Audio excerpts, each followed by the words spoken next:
Hey friends, it's Darcy. It's a beautiful day here in Atlanta, Georgia.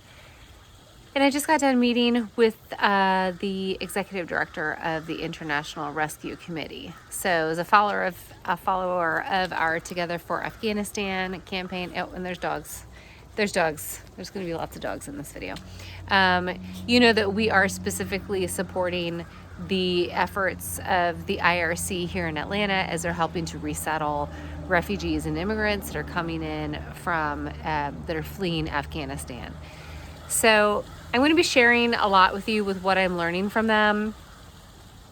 I'm not going to take too much of your time today though, but what I wanted you to think about is if it were us, if it were you, if it were your family. I think about this a lot. If it was me, if it was my family, if, we lived in a place that succumbed to war and fundamentalism and severe poverty and destruction, and if it just felt like I had no other place to go than to leave with my children, what that would be like.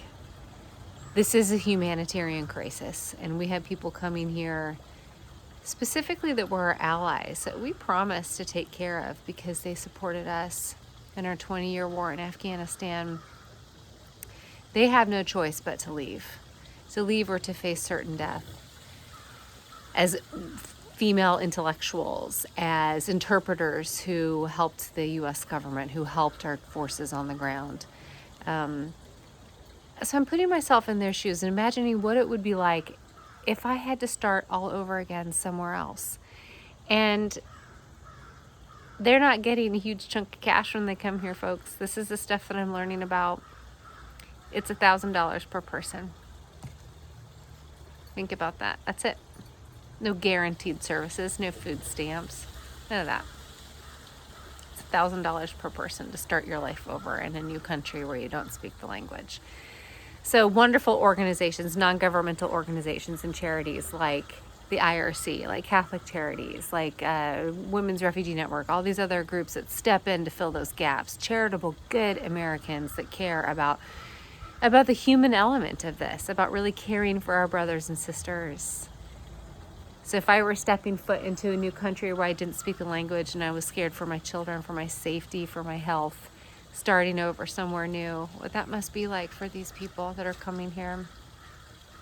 And I feel really confident in supporting the IRC and the work that they're doing as they're resettling these folks here. And they've been resettling people from around the world that have been coming here in their immigration pathway to become citizens and productive, beautiful citizens, raising their families here and becoming Americans in the United States. So I encourage you to donate to our Together for Afghanistan campaign. We're just a smidge over $10,000. I have much higher aspirations than that. Listen, you're in our network.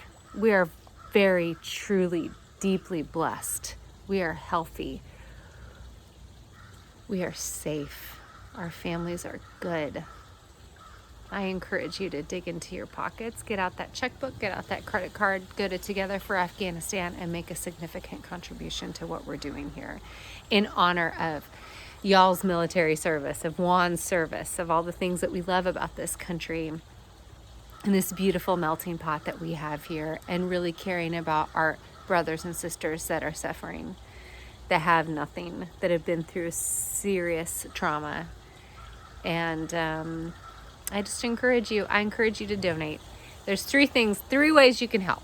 You can donate a chunk of money at togetherforafghanistan.com.